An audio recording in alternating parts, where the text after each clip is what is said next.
మా బుడ్డోడికి నవంబర్ 30 గుండు కొట్టడానికి మంచి రోజు ఉందని చెప్పారు. మేము ఇక అన్ని ఏర్పాట్లు చేసుకున్నాము. కానీ ఇప్పుడే కరెక్ట్గా తుఫాన్ ఎఫెక్ట్ కూడా స్టార్ట్ అయింది. ఇక ఈ వీడియోలో మా బుడ్డోడి గుండు ఫంక్షన్ ఎలా జరిగింది అనేసి చూద్దాం. మీరు కనుక ఫస్ట్ టైం నా ఛానల్ చూస్తున్నట్టయితే వెంటనే సబ్స్క్రైబ్ బటన్ క్లిక్ చేయండి. ఇక ఆలస్యం లేకుండా let's get in to the video. నేను ఇక ఈ ఫంక్షన్ కోసం అనేసి ఈ పిల్లలిద్దరికి మ్యాచింగ్ ఉండేలాగా క్లాత్ తీసుకొని స్టిచ్ చేయించాను. మేమంతా రెడీ అయిపోయాం. ఇక బయట చూస్తే ఏమో ఫుల్ వర్షం. ఇక వర్షం ఉందనేసి మనం ఈ ఫంక్షన్ క్యాన్సిల్ చేసుకోలేము కదా. సో ఇక దేవుడి మీద భారం వేసి మేమైతే మా పనులన్నీ స్టార్ట్ చేసుకునేసాం. అన్నీ ప్రిపేర్ చేసుకొని బయలుదేరుతున్నాం. ఇక మా అత్తమ్మ వాళ్ళకైతే ఫస్ట్ గుండు మునీశ్వరుడి దగ్గర ఇవ్వాలి. ఇక మా సాంప్రదాయం ప్రకారం మేము మునీశ్వరుడు ఎలా మొక్కుతున్నాం అనేది మీరు ఇక్కడ చూడొచ్చు. తెలుసు ఇప్పుడు హయానికి కాదు గుండు, నిజం, అందుకే నిన్ను రెడీ చేసింది. లేకపోతే ఎందుకు రెడీ చేస్తాడు? అప్పుడు నీకే ఇప్పుడు గుండు.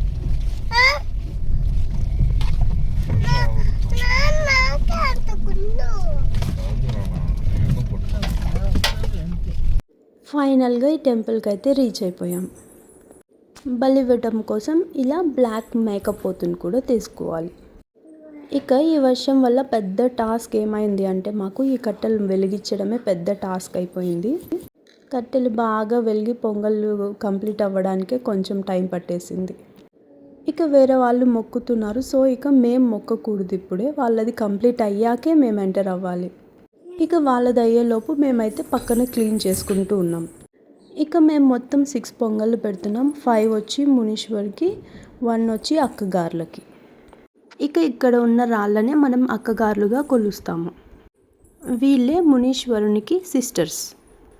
ఈ టెంపుల్లో మనం మునీశ్వరుని అలాగే అక్కగారులని మొక్కాలి. ఇక మా టర్న్ అయితే వచ్చేసింది. ఇక మా దగ్గర అభిషేకం చేయించడం కోసం అత్తమ్మ, మా అమ్మ మొత్తం క్లీన్ చేస్తూ ఉన్నారు శివుడి దగ్గర, మునీశ్వరుని దగ్గర. తర్వాత మేము ఇలాగా శివునికి అభిషేకం చేసాము. పాలు, పెరుగు, తేనె, నెయ్యి, గంధం, విభూది ఇలా అన్నిటితో అభిషేకం చేసాం. సౌత్లో ఉన్న వాళ్ళకి మునీశ్వరుని పరిచయం చేయాల్సిన అవసరం లేదు. మోస్ట్ ఆఫ్ ద పీపుల్కి కులదైవంగా మునీశ్వరుడే ఉంటారు. మా సైడ్ అయితే మ్యారేజెస్ ఫిక్స్ అయినా, బేబీ పుట్టబోతున్నా, బేబీకి ఫస్ట్ టైం ఇలా గుండు చేయిస్తున్నా, గృహప్రవేశం ఉన్నా కూడా ఫస్ట్ వినాయకుడిని మొక్కి తర్వాత మునీశ్వరుడు, గంగమ్మ మ్యాండేటరీగా మొక్కాలి. ఇక శివుడికి, మునీశ్వరుడికి అభిషేకం అయిపోయాక బ్యాక్ సైడ్ ఇలాగా స్టోన్స్ ఉంటాయి. టోటల్ 5 స్టోన్స్ ఉంటాయి. 3 ఒక సైడు, ఆపోజిట్లో 2 స్టోన్స్ ఉంటాయి. ఈ 3 స్టోన్స్ మునీశ్వరుని ఇండికేట్ చేస్తాయి. ఆపోజిట్లో ఉన్న 2 స్టోన్స్ వచ్చి వాళ్ళ వైఫ్స్ని ఇండికేట్ చేస్తాయి. ఈ స్టోన్స్ ఎప్పుడు ఇలానే ప్లేస్ చేయాలి. ఇది ప్రొటెక్టివ్ సర్కిల్ లాగా వర్క్ అవుతుందంట. నెగిటివ్ ఫోర్సెస్ని రిమూవ్ చేస్తుంది అండ్ అలానే ఫ్యామిలీస్ని ప్రొటెక్ట్ చేస్తారట. ఇక అభిషేకం అయిపోయింది. ఇక దేవుళ్ళని పూజిస్తున్నాం. ఇక చెప్పా కదా 6 పొంగళ్ళు పెట్టామని, అందులో 5 వచ్చి ఇలా వైట్గా ఉంటాయి అండ్ ఒకటైతే బెల్లం పొంగల్ చేస్తారు. అది అక్కగారులకి డివైడ్ చేస్తారు. బట్ ఇక్కడ ఒక్కొక్క వెజల్ నుండి ఒక్కొక్క స్టోన్కి సపరేట్గా పెడతారు. నెక్స్ట్ ఇక బుడ్డోడికి గుండు కొట్టడం స్టార్ట్ చేయాలి. ఇక గుండు కొట్టాక స్నానం చేయించడం కోసం వాటర్ కూడా ఒక సైడ్ పెట్టేశాం. ఇక గుండు కొట్టేటప్పుడు మేనమామల్లో కూర్చోపెట్టాలి. మా అన్నయ్య ఇక్కడ లేరు. సో ఇక మా వదిన హస్బెండ్ అంటే నాకు అన్నయ్యే అవుతారు. సో ఇక తనే కూర్చోపెట్టుకున్నారు. ముందుగా ఇలాగా తమలపాకు వక్క తీసుకున్నారు. దాన్ని మిడిల్లోకి కట్ చేసి హయాన్ పైన ఇట్లా వదిలేశారు.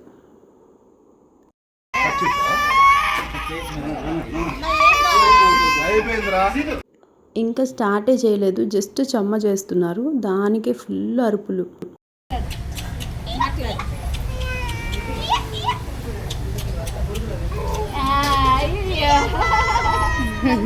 ఇప్పుడు నవ్వు నవ్వు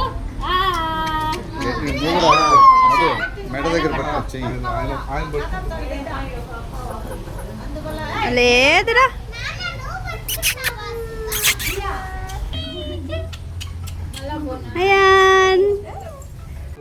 స్టార్టింగ్ ఇలా గమ్మని ఉండేసరికి మేము ఇంకా రిలాక్స్ అయ్యాము. ఓకే ఏడవడలే, హ్యాపీగా అయిపోతుంది అనుకున్నాం. కానీ స్టార్ట్ చేశాడు చూడండి. ఇక మా బుడ్డోడు ఊరికే కదులుతున్నాడు. ఇక రేజర్ కట్ అవుతుందేమో అనేసి పక్కన పెట్టేసి ట్రిమ్మర్ తీసుకున్నారు. వాడు ఆ ట్రిమ్మర్ సౌండ్కి ఇంకొంచెం ఎక్కువ ఏడుస్తాను.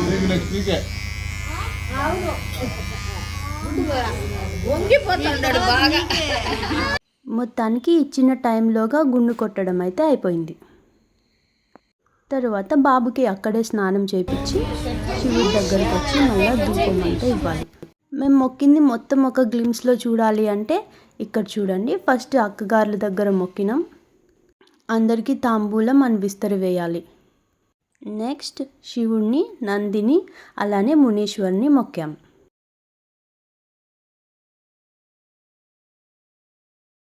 తర్వాత బ్యాక్ సైడ్ ఇలా 5 స్టోన్స్ గురించి చెప్పా కదా, ఇక్కడ కూడా మొక్కాం. ఈ టెంపుల్లో కాలభైరవుడు కూడా ఉన్నారు.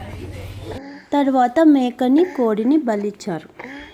ఇక మేమైతే మా ఋతుకి చేసినంత గ్రాండ్గా హయాన్కి చేయలేదు. ఎందుకంటే ఈ వర్షాలు ఎక్కువ ఉండేసరికి ఎవరిని పిలవలేదు. ఓన్లీ మా వదిన వాళ్ళు, అమ్మ వాళ్ళు, అత్తమ్మ వాళ్ళు. ఇక వచ్చిన వాళ్ళంతా సాంగ్యం పెడుతూ ఉన్నారు. మీకు కూడా మాలాగే ఇంటి దైవం మునీశ్వరుడు అయితే కమెంట్ సెక్షన్లో కమెంట్ చేయండి. అలానే మీకు ఏ టైప్ కూడా కమెంట్ చేయండి. ఇక అందరూ బ్లెస్ చేసేసాక ఇలా పిల్లలందరూ కలిసి ఫొటోస్ తీసుకుంటూ ఉన్నారు. టోటల్గా మా ఇంట్లో 1/2 డజన్ పిల్లలు ఉన్నారు. మరి మీ ఇంట్లో?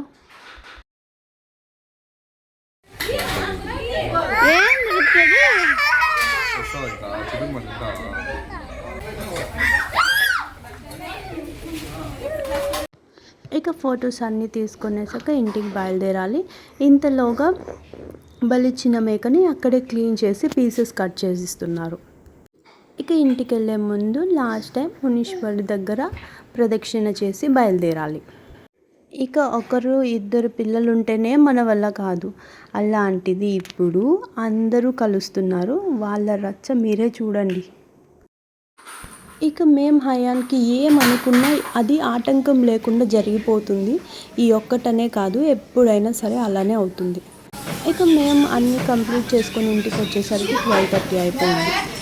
ఇక పిల్లలకి ఆకలి ఉంటుంది కదా, సో అందరూ ఏదో ఒక స్నాక్స్ తింటున్నారు. కుకింగ్కి రెడీ చేస్తూ ఉన్నాం ఇంకో సైడ్. ఇక తెచ్చిన మటన్ని మునీశ్వరుడు ఉన్న వాళ్ళకి ఇలా కొంచెం కొంచెం డివైడ్ చేసి ఇచ్చేస్తాం. ఇక పిల్లలందరూ ఇలా వరుసగా కూర్చొని వాళ్ళ తాత దగ్గర తింటూ ఉన్నారు. ఎప్పుడో మన చిన్నప్పుడు ఇలా తినేవాళ్ళం. ఇక తిన్నాక ఫుల్ ఎనర్జీ వచ్చేసింది వాళ్ళకి. ఇక ఇలా స్టార్ట్ చేశారు.